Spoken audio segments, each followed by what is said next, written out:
Welcome to Nightlight. Step away from the mainstream and gather around as we enlighten the world and our realities and travel this cosmic journey we call life. Join us as we share with you and provide that beacon that can guide us all to a better way. Explore with us as we examine a metaphysical montage of spiritual insights, covering everything from the mundane to the magical, UFOs to unicorns, and everything in between. This is a time of awakening, of sharing and evolving, of spreading our wings and soaring on the cosmic breath of creation.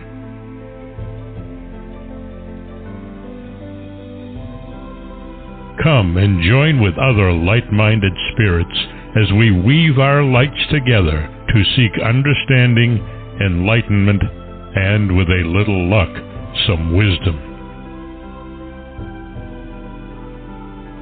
This is Nightlight, a reminder that you are never alone.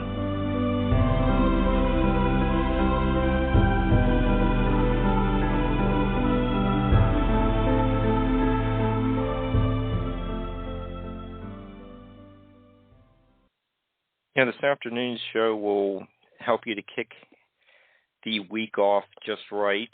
We have Aleksander Czeszkiewicz.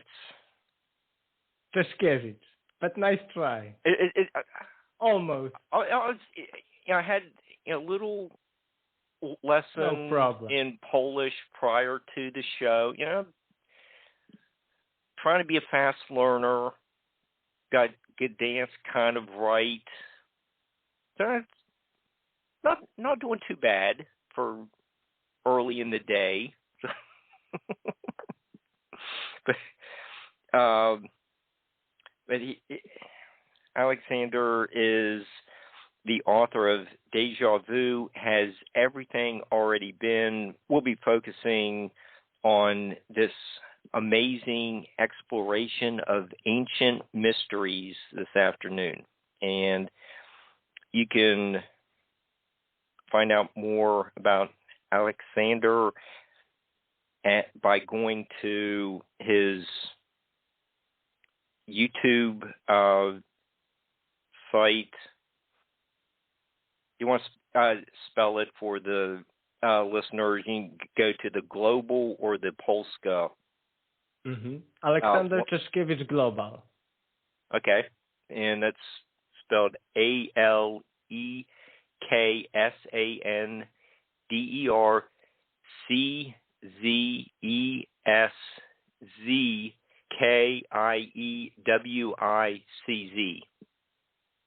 Okay, and you rewind the YouTube link to make sure that you get the proper spelling. But he has some great videos up there about Atlantis and who were the humans' first teachers. You know, a lot of cool stuff that we cover on a regular basis. So let's see, and you are calling, or we're talking to you from Gdansk, Poland. That's cool too. I don't think we've had any Polish guests, so it's a groundbreaking show today. Okay. I enjoyed your depictions of ancient advanced civilizations. Our listeners love that topic too. It's just, a staple for us.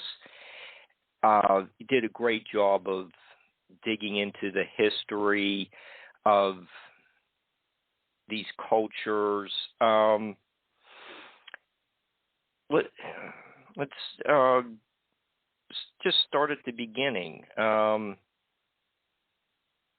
When did these advanced cultures begin and why? So go ahead and take it from there.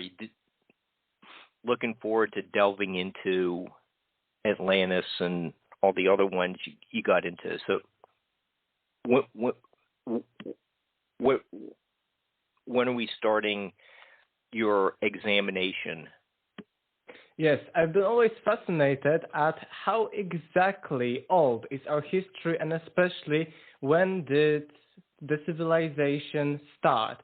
And I've been always wondering, is it really all that is presented to us by the mainstream? Is it really all that just 3,000 years BC, all of the civilizations started, whether it was ancient Egypt, ancient Sumer, or ancient India, or could it be that there was something before those civilizations? And then I started digging deeper and deeper, and I found out that anatomically modern humans, just as we today, maybe with some minor changes, because it is a long time, appeared on Earth between about 400,000 and 200,000 years ago. And when we think, okay, 200,000 years of the existence of anatomically modern humans, and now we are speaking of civilizations just 5,000 years ago. So to me, something was wrong.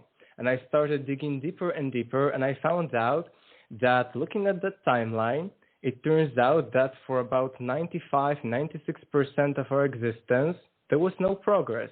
We were doing actually nothing. We were simple cavemen, we were hunter-gatherers, simple nomads, and it was only during the Neolithic Revolution, about 10,000 years BC, that we started building settlements and that we started the sedentary lifestyle. So looking at that timeline, I was very shocked because it was like we were doing nothing for most of our existence. And we know that evolution is a thing, especially when it comes to humans, that we are evolving all the time. We are doing new things. And I thought that there is something wrong with it. And I thought that just as 500 years ago, we thought that we came from biblical Adam and Eve just 6,000 years ago. We thought that the first civilizations were those of ancient Greece and ancient Rome. So I thought that what if nowadays we're in a similar situation, that we do not know everything about our past, and just as 500 years ago we thought that our civilization came from ancient Greece and Rome, and we actually at that time knew almost nothing about ancient Egypt and nothing about ancient Mesopotamia, despite the fact of having plenty of mentions of those civilizations. Even in the Bible there is a mention that Abraham came from the Sumerian city of Ur. So I thought that nowadays there could be a similar situation, that we do not know everything about our history. There is a lot to discover, and all of those tales, like the tales of Atlantis, tales of Mu, tales of some Rama Empire, and all the mythical kingdoms are considered by us just as mere myths, just as mere fantasy of our ancestors. But what if these stories, just like stories about 200 to 300 years ago of Mesopotamia were taken as some fairy tales, could be the actual factual account of how our past really unfolded. So I started digging deeper and deeper, and I don't know exactly when did those civilizations start, but I know very well that there is something more to history than it is presented in the mainstream, because there is a huge gap in our history, actually two huge gaps, but let's consider the first gap. There is a huge gap in our history, according to the mainstream, during which nothing happened. So there is a long story of humankind, and there is a long story to our civilization, but I think that we do not know everything about it. We just haven't found everything. So what you do cover, are going way back into deep antiquity with Sanskrit texts like 31,000 years ago. That's way beyond what most mainstream people discuss for advanced cultures, the rise of cities. What prompted some of the emergence of Atlantis, some of the other really old sites that are like Gobekli Tepe that are being found, discovered, what we're learning about them, what caused them to become these advanced civilizations. Was there someone helping the people to evolve? Yes, so there is a huge coincidence that just as Plato tells us that Atlantis existed about 9,000 years before Solon, so plus minus 9,600 years, that it is a certain period during our geological history that was the end of the last ice age. And also there's another coincidence because it was not only the end of the last ice age, but also the start of the sedentary lifestyle, this switch from nomads, cavemen, hunter-gatherers, into sedentary lifestyle, into first settlements, and then after thousands of years, first cities. And also, all around the world, we've got mentions that are telling us of some gods, of some heroes, of some demigods, and other people that are teaching mankind to build that civilization. And I thought, just looking at the mainstream history, if for 190,000 years we were doing nothing, and suddenly we started creating settlements and started domesticating crops and animals, could it be that it was all with the help of those teachers of mankind? And it wasn't just, some mythical tale about teachers of mankind, but all around the world we've got similar mentions. Even there is the same number of people. Often these teachers are helping mankind after some catastrophe like the Great Flood. Also, those teachers have some similar things with them, like some mysterious handbags that can be found in ancient Mesopotamia, in Gobekli Tepe, or even in Mesoamerica. So I thought, was this transition from hunter-gatherers to settlements really just a coincidence? Or could it be that there were these lost civilizations like Atlantis at the end of the last ice age, and that ending of the last ice age led to some maybe massive floods because the glaciers were melting, so the water was coming out of them, and maybe these floodings actually flooded some land and actually destroyed some previous civilizations. We know in our history that most of the first civilizations were actually nearby some water. Was it some ocean? Was it some sea? So if Atlantis and other civilizations of that time were, for instance, at the coasts, the rising of the waters of the sea level could actually destroy them, could actually sink them. And I thought it could be that those teachers were from those civilizations because those teachers were often more advanced than other people.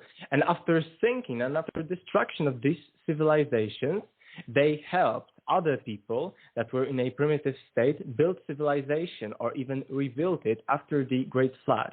And we see such a narrative in many texts from all around the world. We see it in the Sumerian and Mesopotamian mythology. We see it in the Egyptian mythology. We see it in India and in many other parts of the world.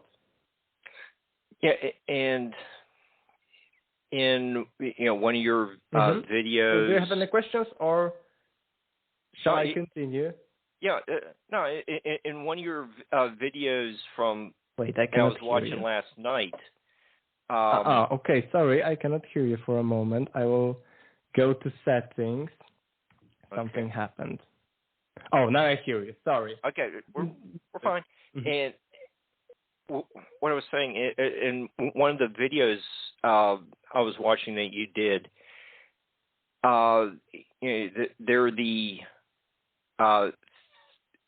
artwork from just say Sumeria, the really ancient, first cities, shows the fish people. Okay, were they coming from the rising waters, from the glaciers melting that you just discussed? There is some kind of seems like there would have to be some correlation between people emerging from waters. So, and we get that in Robert Temple's book on Sirius and the hat that the Pope wears. So the legacy of the artwork seems to present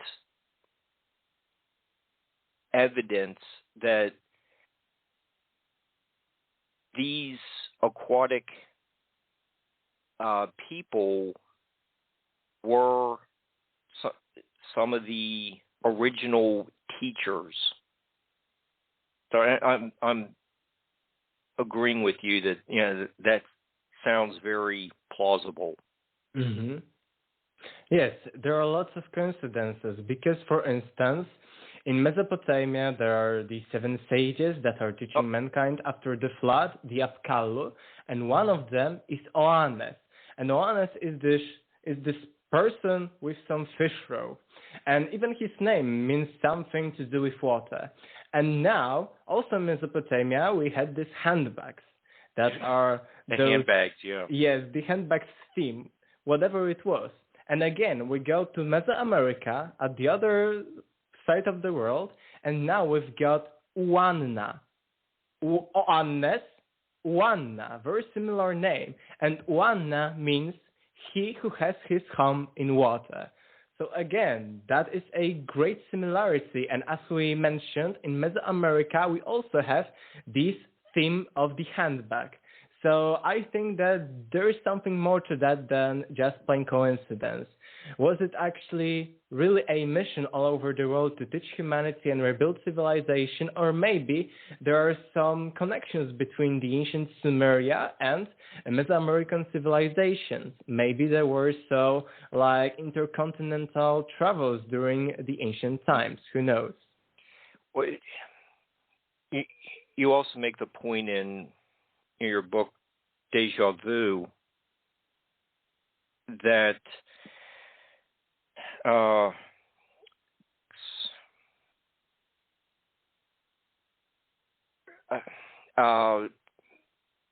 constructed one of their cities based on Atlantis. Mm-hmm. Okay, so handbags.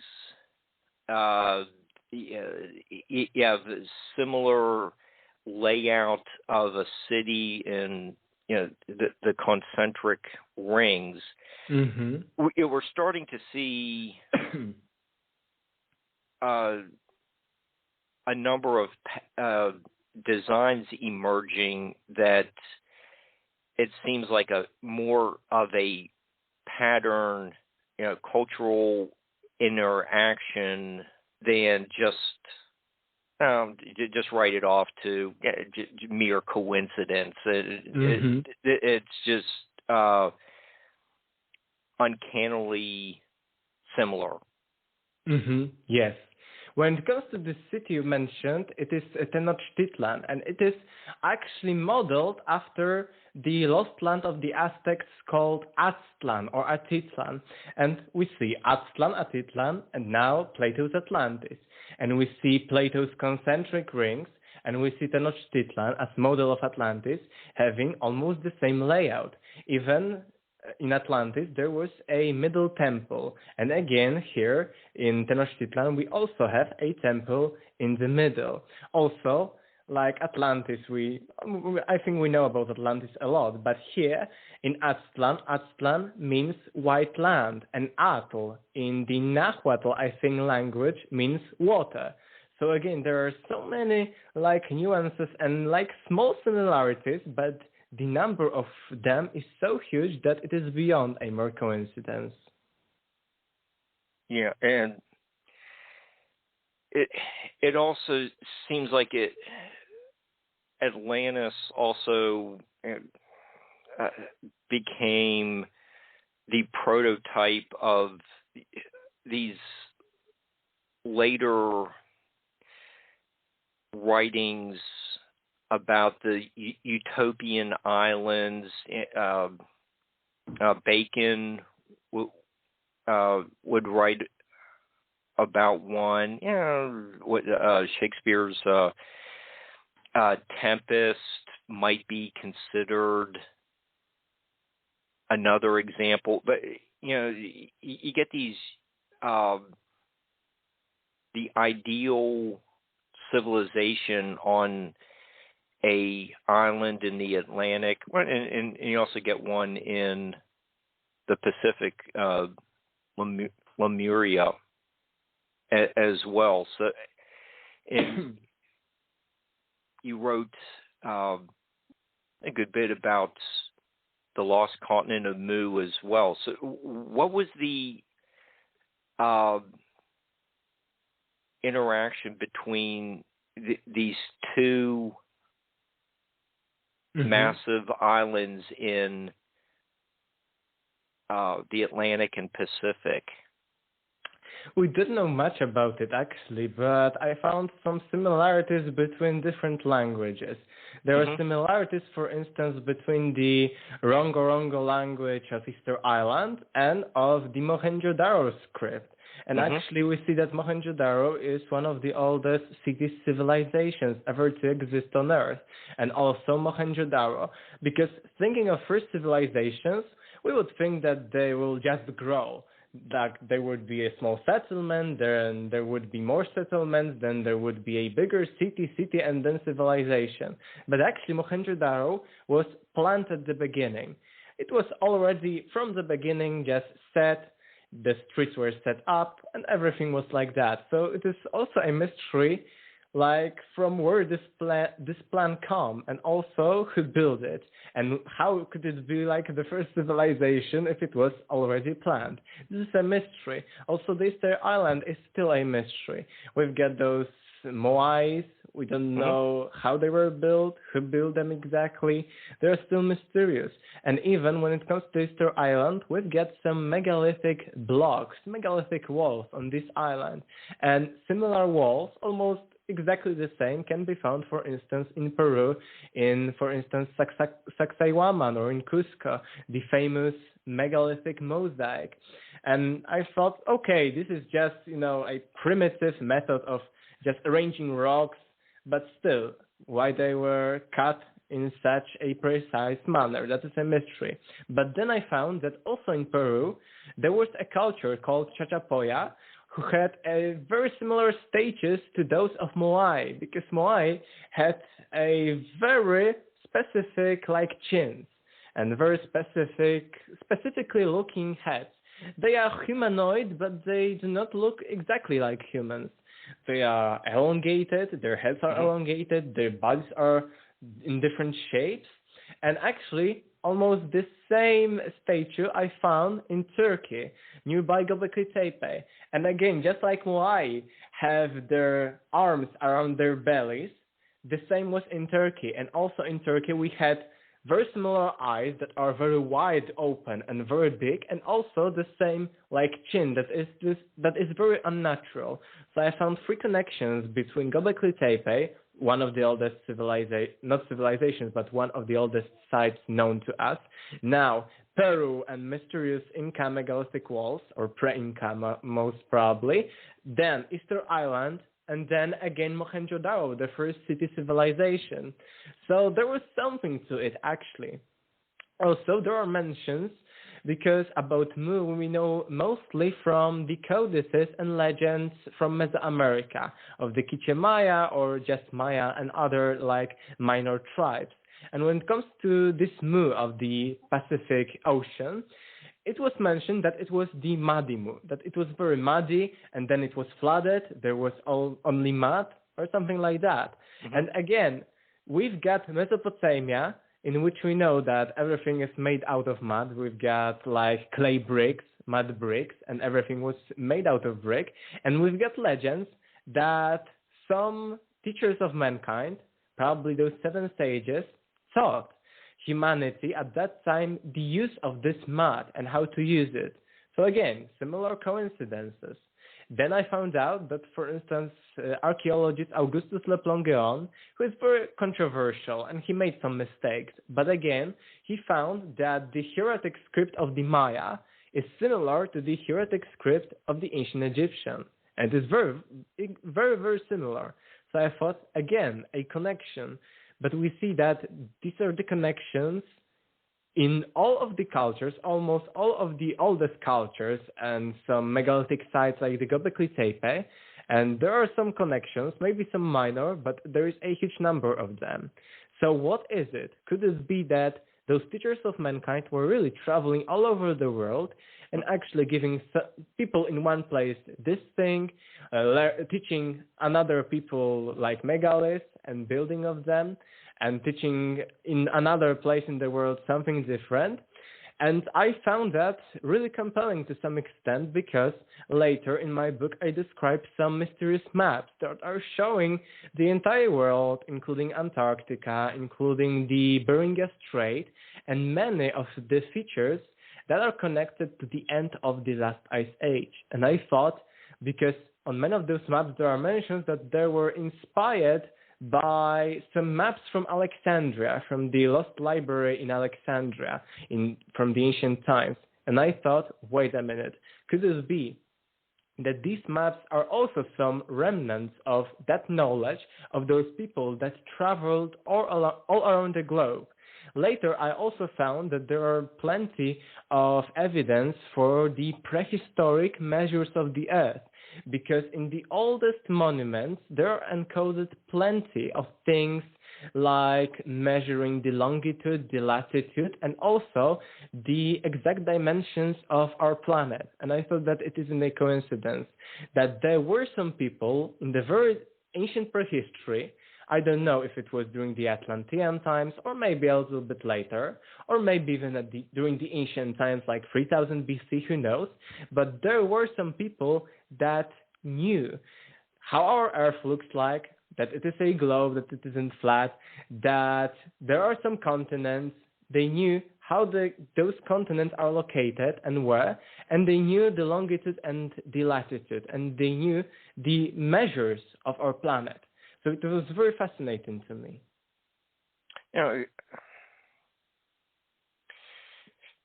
know, we've done several shows with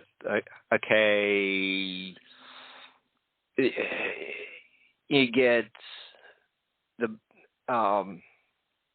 flying, something that seems like it's a flying craft in front of Moses wandering through the desert, and you get the is it in Joel, the book of Joel, where the earth is described as a sphere. So yeah, how do people know that for sure? Or that, are they flying? Are they figuring out through the advanced math that you just mentioned? Yes, we have you also just touched on. Are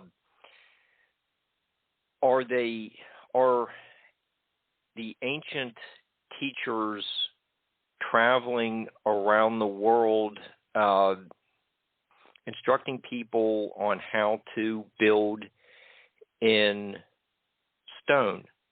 And in Deja Vu, you have chapters on Egypt and like Pumu Punku, Easter Island. Okay, these are places that you can't walk to. They're very far apart. So how is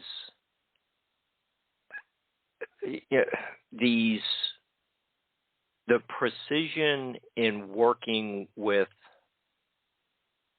huge stones, just suddenly appearing in all these different cultures over time, or we can get into heating rocks to have them fit in South American locations. This is a really fascinating section of your book. You want to go? I don't know what kind of question I could form out of that. But I can just speak a little bit and explore it a little bit more for our listeners. There's a lot of science and math involved with these people more than just the basic thoughts of what the mainstream would say, just these cavemen guys who can just bang a couple rocks together. There's a lot of technology going on long ago. Yes, so we've seen plenty of similarities. I've been talking about that languages, like 7 teachers of mankind and stuff like that. But even when we think of the megaliths, there are plenty of similarities between them. And I think that they are still beyond the mere coincidence. And actually, whenever we look, if we look at Europe, if we look at South America, and if we look at other places, even on the very far east in Asia, like China and Japan, we see that all of these megaliths, or most of them, have some specific clamps that were joining these megaliths together. And most probably they used metals and just, poured the metals into those holes between the megaliths and just joined them together. But these clamps are in a shape of a T, of a letter T, and they connect the megaliths. So I asked, really, was it just a coincidence that in many places all over the world, people use the same techniques to join those megaliths together? For me, it isn't a coincidence. And again, I found out that there are these huge blocks, like 100+ tons, like in Sacsayhuaman. There are those megalithic, mosaics. And these megaliths are very, very huge, and they are connected that you even cannot put a knife. You cannot insert a knife between them, or even a sheet of paper or a card. And actually, these are the biggest stones. They are polygonal, and they had many of some angles, and they fit like a puzzle. And I thought, wait a minute. Was it really the case that some people built that because it was fun and it looked great? Or maybe was it something different? And I found out that almost the same megalithic architectural style can be found in Egypt. Even it has the same knobs, and because there is this megalith, it is like plain megalith, but it has a knob, and these knobs probably were used to transport these blocks or for something else. But these knobs on these megaliths are also found all over the world. We find them in China, we find them in Egypt, in Greece, in Peru, and again on Easter Island. And not only these knobs, not only this megalithic architecture, but also the setup of those stones, the arrangement. Again, we are thinking here of the largest stones cut very tightly and fitting together like some puzzle. And we find it in Greece, we find them in Egypt, we find them in Peru, on Easter Island, in China, and in some places in Japan. And actually, is it a coincidence? And when I found a little bit about the history, about the mainstream view on these megaliths, it was shown that there were 3 main layers of building throughout our history. And as it turned out, the oldest megalithic style was that of those huge blocks beyond any measure, and of those fitting very tightly together like a mosaic, like a puzzle. And then we had some smaller blocks not fitting together as tight, and then we had some very, very small blocks, sometimes with some clay or some concrete between them. And I thought, really, the most primitive people from the oldest times were building such gigantic structures, and then after hundreds, after thousands of years, we started building from those small blocks. Or maybe these biggest monuments are the remnants of those lost civilizations, of those lost cultures, if they can be found all over the world, like those mentions, like also those mentions of these teachers of mankind. So I also found it fascinating that all over the world we can find a similar architectural design of those megaliths. Yeah, and speaking of these huge sculptures, the Easter Island would be one example. You also include a drawing of the Colossi of Memnon in Egypt. So are those two? Do you think those two sculptures are connected? Well, something. Are they monuments to some early king? Long before the rise of the ancient Egypt, the Pharaoh times of ancient Egypt. How are they moving these huge blocks into place and creating these massive sculptures? Yes, I think that those Colossi of Memnon are actually from the official chronology, from the pharaonic times, because even we have some sculptures that are showing that they were being moved by hundreds of people. And actually, when it comes to those Colossi of Memnon, they aren't that great, for instance, the Great Pyramid of Giza or the megalithic mosaic at Sacsayhuaman.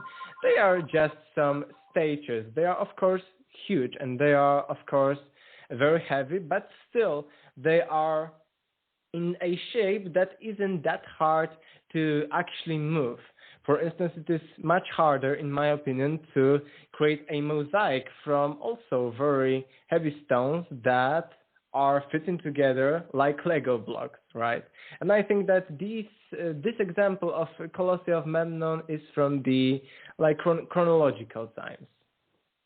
Okay, and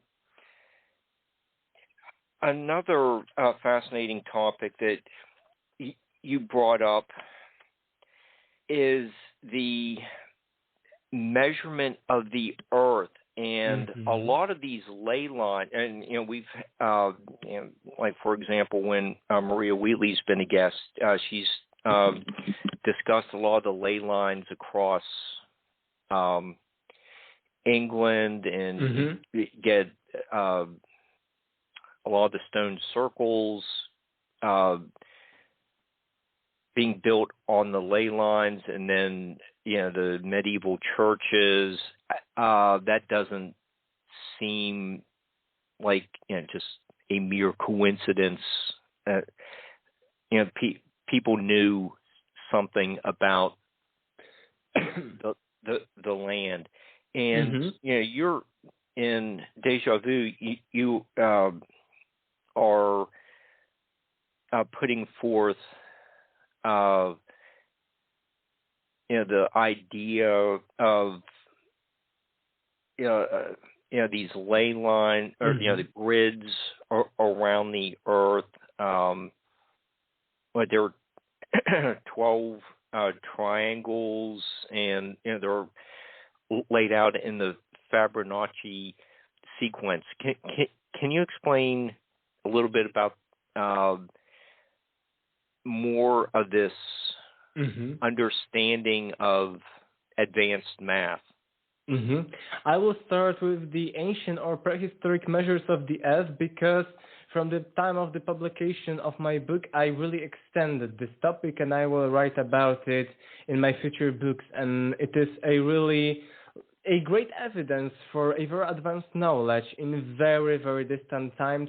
We don't know if it was the pharaonic times or even much before that. And it is connected with what we were talking about a little bit earlier about those connections between some different cultures around the world and those mysterious maps that are showing us the entire globe from the times before the end of the last ice age. And I think that it is all connected to each other. And now in my book, I am showing the Great Pyramid as a model of the northern hemisphere of the Earth. And it is because it is just a proportion. It isn't like just some metaphysical calculations to fit into this theory, but actually it is when you get the base of the Great Pyramid and divide it by 43,200, which is 43200, and we know 432 is not a coincidental number, especially in modern spirituality, in modern research. Then you have the let's say as medium, like what it is called, równik in Polish. You know, these dimensions, if we take the height of the Great Pyramid and if we take the base of the Great Pyramid, we have the exact measures of our own planet on the scale of 1 to 43,200. And for me, this number isn't coincidental because it is a model of half the Earth. The pyramid is a model of half the Earth. And actually, 43,200, which is this proportion, is half of the day in seconds. So it is like half of the day, half of the pyramid. Like there is a connection between time and space. We've got half of the day, and we know that the Egyptians used 12 hours for night and 12 hours for day. And here we've got half of our planet. And there is much more to it, because when we see at the Egyptian cubit, when we see at the measures of our planet, there are many more coincidences, because the cubit can actually fit into the Earth measurement, into the like longitudes and latitudes.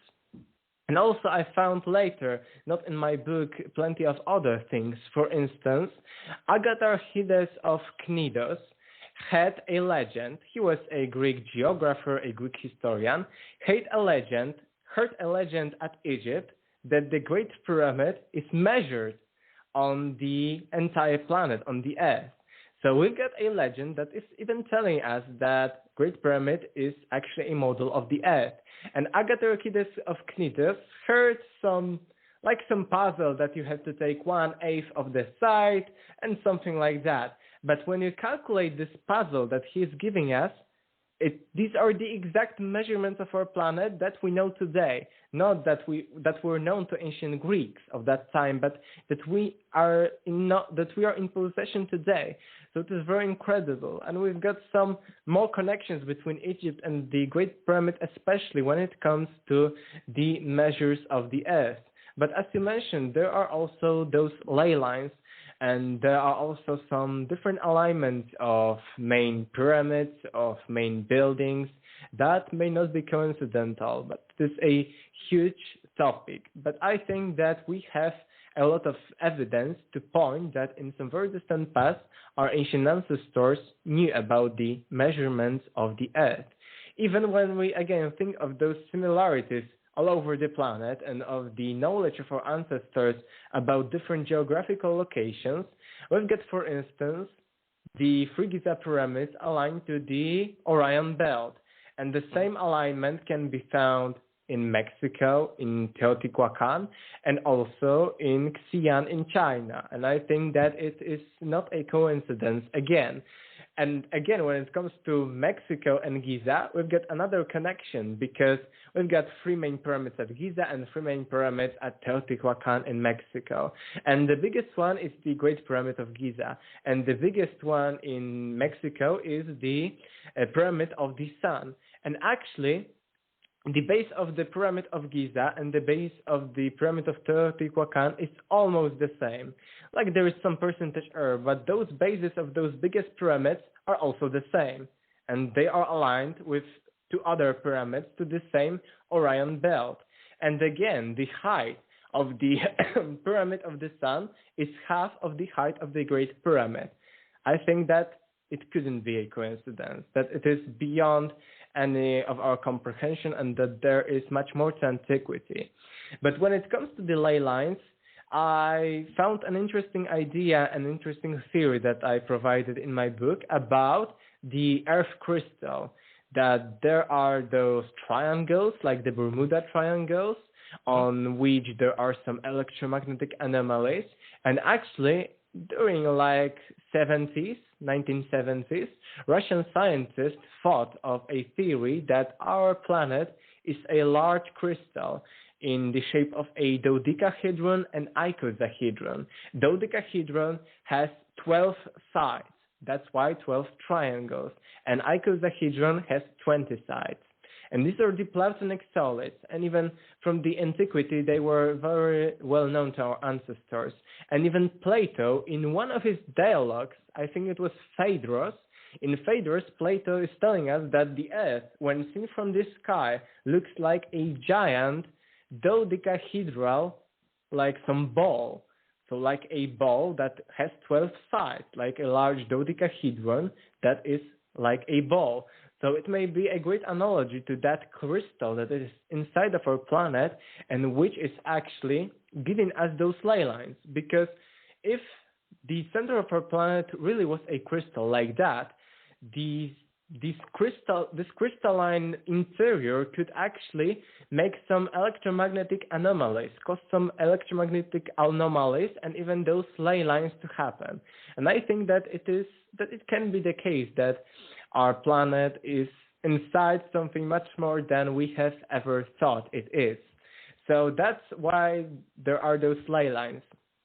And these ley lines also were well known for antiquity. They were called Lung Mei, dragon paths in China. They were called Hill ley lines in Europe.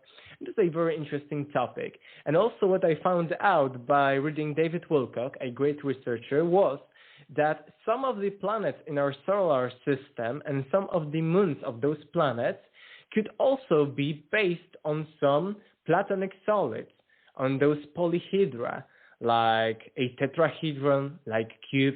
And we see some of these patterns, for instance, in the arrangement of winds on Jupiter. And we may speculate that these winds are arranged in some manner because Jupiter is inside a large polygonal mass, that there is something more than just gas to Jupiter. So there are plenty of mysteries, and it is all connected to ancient knowledge, because even these 432, like we've got today 432 hertz, we've got 432 as some vibration and some other spiritual metaphysical stuff, but in antiquity it was also connected to the precession of the equinoxes, a special cycle of our planet that lasts for 25,920 years. And this cycle was known all around the world in many ancient cultures. And precessional numbers, especially numbers 432 and 72, which are based on this phenomenon, this astronomical phenomenon, were well known everywhere. I think that there are like 432 and some zeros hymns in Rig Veda. There are 432 and some zeros like lines in Rig Veda. It is all 432. Again, 432 divided by 3 is 108, and 108 is another sacred number.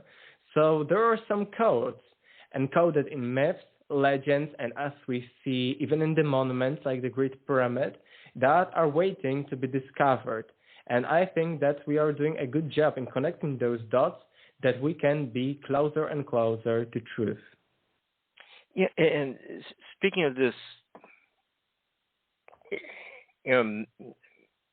math that goes way back in time, you also cover even in the Bible, there's like the 144,000 that are going to be saved. Okay, so we have that's going back a couple thousand years, but it's still showing that the ancients were using math or had an understanding of math to teach us lessons about ourselves, the earth, a comprehensive view of humanity. So how does some of your research fit into the Bible? I think that Bible is very interesting, and it is also about the interpretation of the Bible that matters. Because, in my opinion, there are two versions of the Bible, two interpretations of this Bible. We've got the exoteric, that is taught to the casual people, that is taught to the church, that there was Adam and Eve, that everything happened like that God created in 7 days, blah, blah, blah, and stuff like that. And there is also an esoteric part. All those stories are not just stories that it was like that in reality, but these stories are encoding some metaphysical, some universal truths, languages, and codes that can be deciphered if we look like that. It is the same with some alchemical and magical treatises of the Middle Ages. They were also encoded in normal language, in casual stories. There is a story, there is the ending, and stuff like that. But this story can be just read and thought, okay, interesting story, but it can also be analyzed more deeply, and there could be plenty of metaphors and codes that are encoded in those stories. And I think the same is in the Bible. Even in the ancient times, Platonists, Gnostics, even Hermetists tried to interpret those stories like the Genesis and other stories from the Bible in the spiritual, metaphysical, universal, philosophical manner. And I think that there are plenty of codes that Bible shouldn't be interpreted literally, because if we interpret it literally, it isn't showing us the facts. We know some facts that stand in contradiction with the Bible. But when we think of it metaphorically, these other facts could be actually something completely different. These are stories with some encoded messages. Yeah, I've heard that too. You need to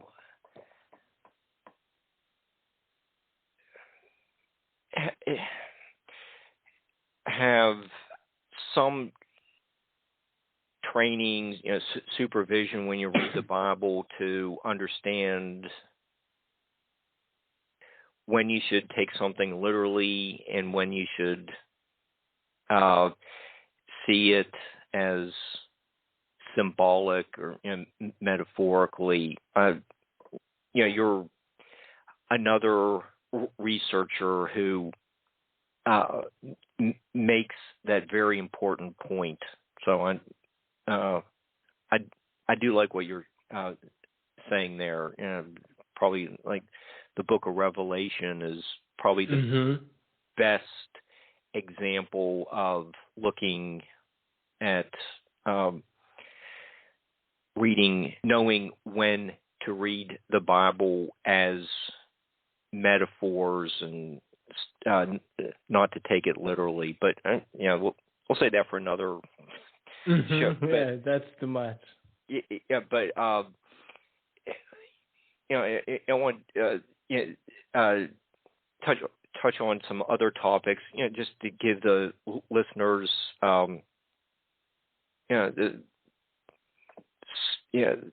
the broad scope that you present in Deja Vu. But we've touched a little bit on, some of the medieval structures, but another topic you bring up, during that medieval or early, modern time is the Perry-Reese map, and that's a really fascinating subject in itself. Barbara and Mary Joyce have discussed all this, these structures on Antarctica.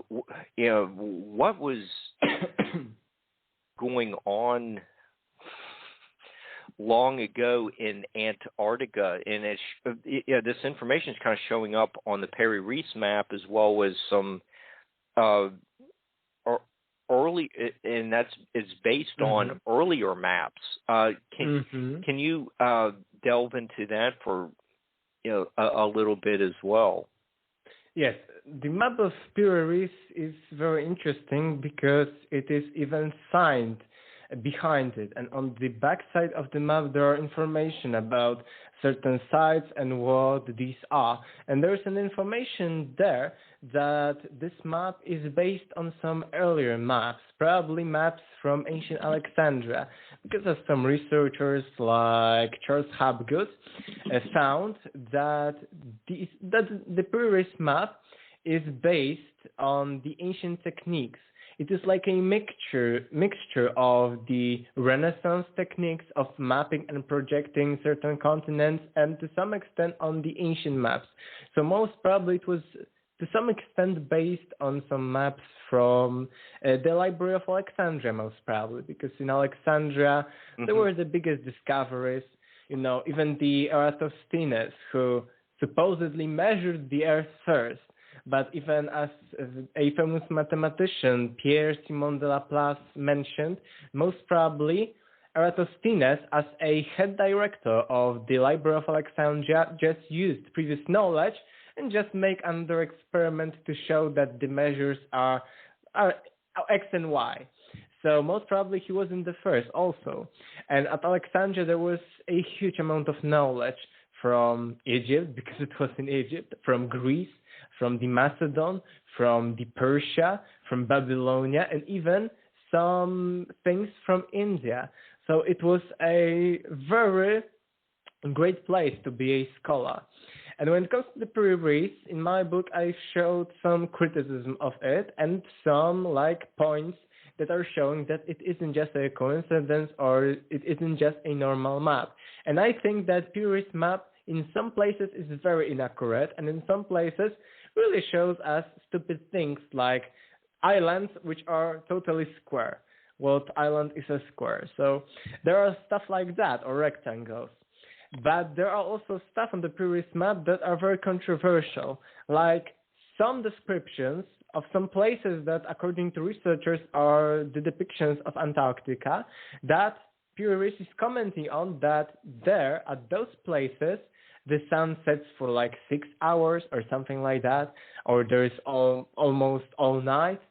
So stuff like something very close to the South Pole, and actually not like South America, because in South America there aren't such fluctuations between night and day. There are also plenty of other similar maps like Orienteus Finus, like Mercator, and some other. And what is interesting, when you think of other maps that are not showing Antarctica, but are showing Northern Hemisphere, are showing Asia, Europe, or America, that most of these maps are showing specific features, like the Beringia Strait, which connected Asia and North America and Alaska, and some specific islands that are specific to the time before the last ice age. And who knows if before the last ice age Antarctica wasn't green. According to modern scientists, it was 800,000 years since it was green, or even 2 million. But these are just some estimations. We do not know how our Earth was changing, how climate was fluctuating. And what is interesting, because I was digging some older books about the history of geological thought, and what I found out was really fascinating, that before the Ice Age theory, that there are some glacials, and there is the Ice Age, there is no Ice Age, right? Before that theory, there was a theory that all of those stones, all of those rivers, and all of those other geological features were caused by some floodings, by some floods. And it's interesting, because could it be that, of course, there were ice caps somewhere on Earth, but could it be that it was mostly about the floods? And even in Poland, there are plenty of post-glacial evidence. Like it is called morenas, like special geologic features on our land, and there are plenty of it. There are some stones that are mentioned, like gigantic boulders that are mentioned to be moved by glacials. But could it be that some of that was actually caused by water? Even nowadays, there is like a combination of those theories that these melting waters from the glaciers caused many of those features. So I think that when it comes to the Ice Age and floodings, there is still a lot to discover. And how can we know that much about the geology and such deep history of our planet? I think that we are too ignorant to actually, like some researchers and conventional scholars, to exclude any possibility of the Great Flood or of lost ancient civilizations. I think that we shouldn't be that arrogant that we know everything, because how can we know what happened 10 or 100,000 years ago?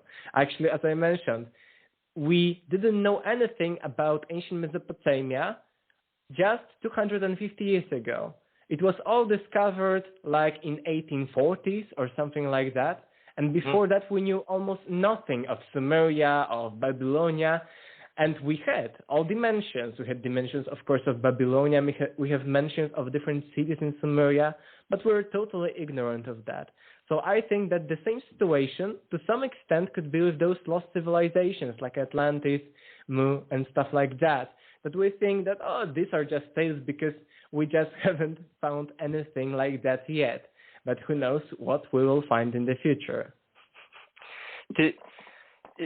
You're in Central Europe,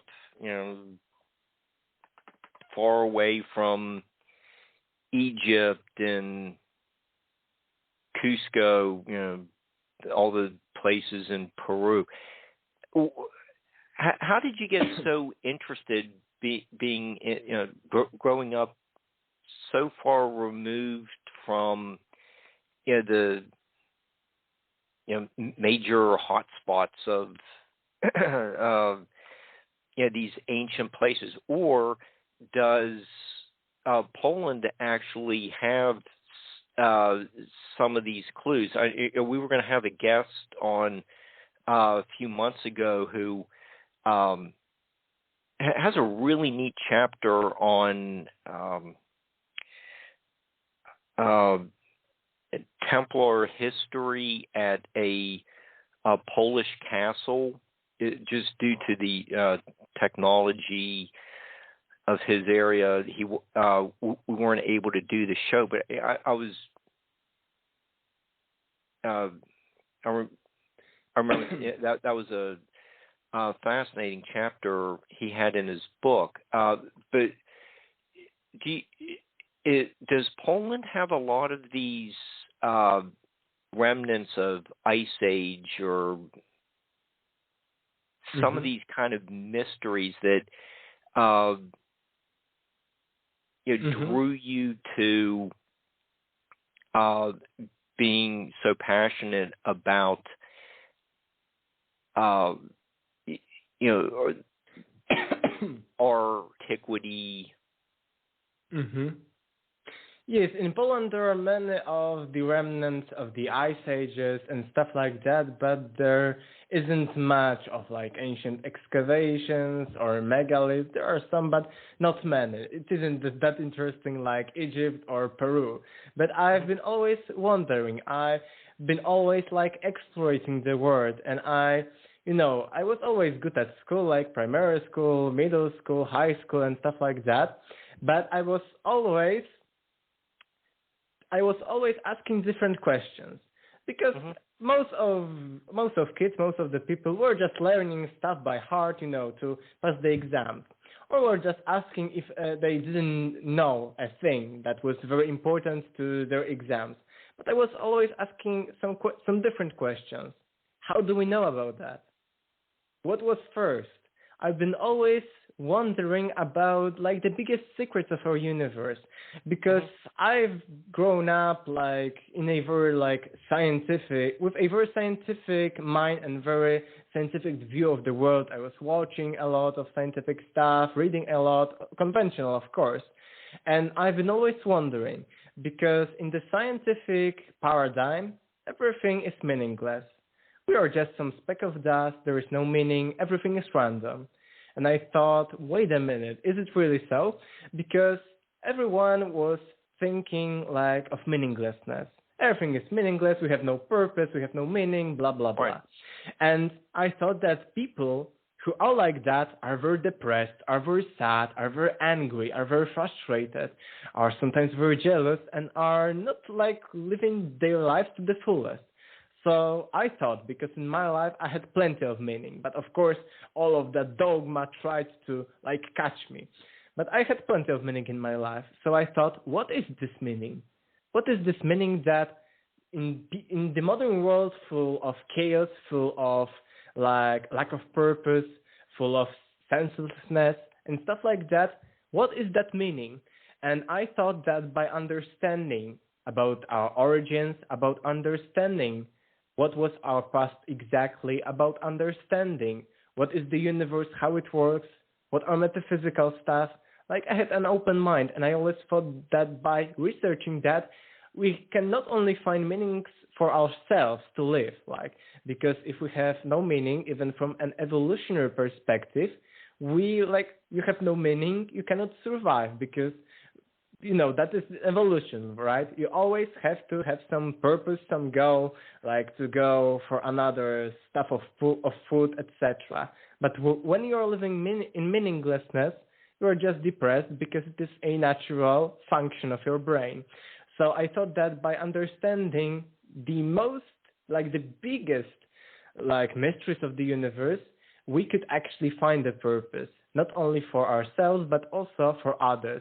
So that's why I'm also researching some metaphysical stuff, spiritual stuff, and of course the ancient civilizations, because I think that it can help our world. And we have, in my opinion, a pandemic not of some depression, even not, in my opinion, of those digital information, but we have the pandemic of meaninglessness and lack of purpose. And that's the biggest threat in our society. And by doing what we are doing now, we can actually help and heal that wounds, and actually help and expand and transform our society. Yeah, I think with what you said earlier in the show about just say, with the handbag motif in the artwork, or the other examples of pyramids being found built to about the same dimensions at very distant parts of the world. I think you make a great point that everything in the universe is connected. If you do one thing, there's going to be some kind of reaction over here. It's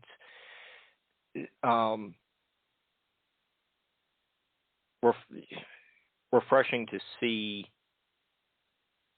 what you are writing about and discussing on your videos, and looking at all these possibilities instead of approaching the study of prehistory or deep antiquity with a closed mind about this is the way it was, and we just aren't going to talk about the handbags. We don't understand it, or giants, whatever topic, and we just ignore it, and maybe people won't focus on those subjects, like these like teas at Gobekli Tepe, they're in a circle, and maybe Stonehenge is it's kind of a variation of that, but you have the pillar holding up the horizontal stones. Does that show some kind of similar cultural designs? Maybe, yes, but I think Stonehenge isn't like that enigmatic like the Gobekli Tepe, and this much. I think that it is much also more. It is much more recent than Gobekli Tepe. Gobekli Tepe, this is a true mystery. Mm-hmm. Yeah, and Stonehenge doesn't have the carvings of the extinct animals on it that Gobekli Tepe has. I think that's fascinating in itself. What are they some of the before they had to bury this monument? Were they some of the last people to see some of these animals before they went extinct? Yes, the same with like the comet depiction. That they were similar to a comet strike also on one of the pillars from the Gobekli Tepe. Yeah, so is that comet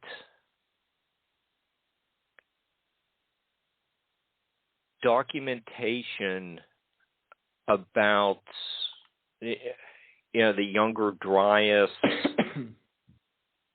comet? What are your views on that? Yes, it may be because the dates are very similar to that.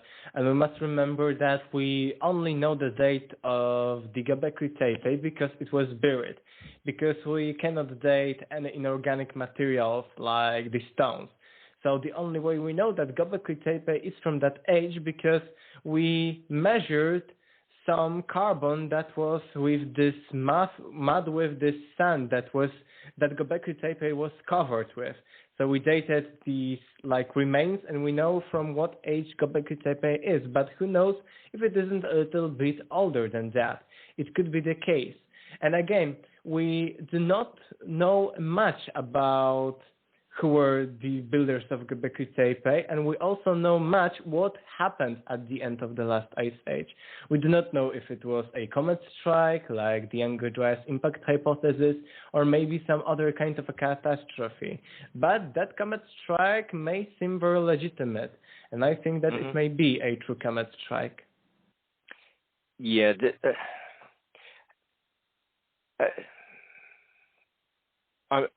I've been really fascinated by analyzing the artwork, and the comets, one example. The fish people we talked about towards the end or the beginning of the show. There is truth about our history in the artwork. Are we interpreting it correctly? And I might be open for debate, but there's something there. There's a backstory that we may partially understand, or maybe we're actually interpreting it correctly, but there's something to the artwork. Why are they spending that much time carving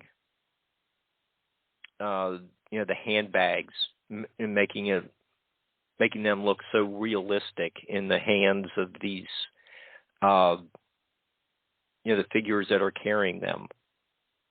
I think you're really onto something. Mm-hmm. And we're approaching about the end of the show because I have to go to my job, and it's about your dinner time too. So how about if we kind of wrap up this discussion now? I think there's plenty of information that we haven't gotten into, and we can continue the conversation sometime soon. I think Barbara already has she's scheduled. She's already fascinated by what you've been discussing, and how about if you give everyone all your ways they can get your book and watch your YouTube videos and any websites, anything like that, and we'll call it a day, and we'll continue the discussion sometime soon. Yes, everyone on the internet is telling me that they know me very well because they cannot spell my surname. So they already know that it is me. If something like my surname is showing up to them. But Aleksander Czeszkiewicz and everywhere. Deja Vu has everything already been on the Amazon, almost on the entire globe. Also Aleksander Czeszkiewicz on Facebook, Aleksander Czeszkiewicz Global on YouTube, and Aleksander Czeszkiewicz Global on Instagram. All right, that sounds great, and it's I highly recommend your Deja Vu and YouTube videos to the listeners. Fascinating reading. You did a great job researching and connecting all these places. It's just a book that our listeners would really enjoy, and we will resume the discussion sometime in the near future, and I think Barbara's looking at having you come back in October. So I just want to thank you for being our guest today, and thanks, Barbara, for producing the show, and we will see everyone, I think, in two weeks. I have a great true crime show coming up on the 11th with Daniel Stashour, and Barbara has some great shows lined up as well. So thanks everyone for tuning in. Have a great week, and we will talk to everyone soon. Thank you very much. Goodbye. Bye.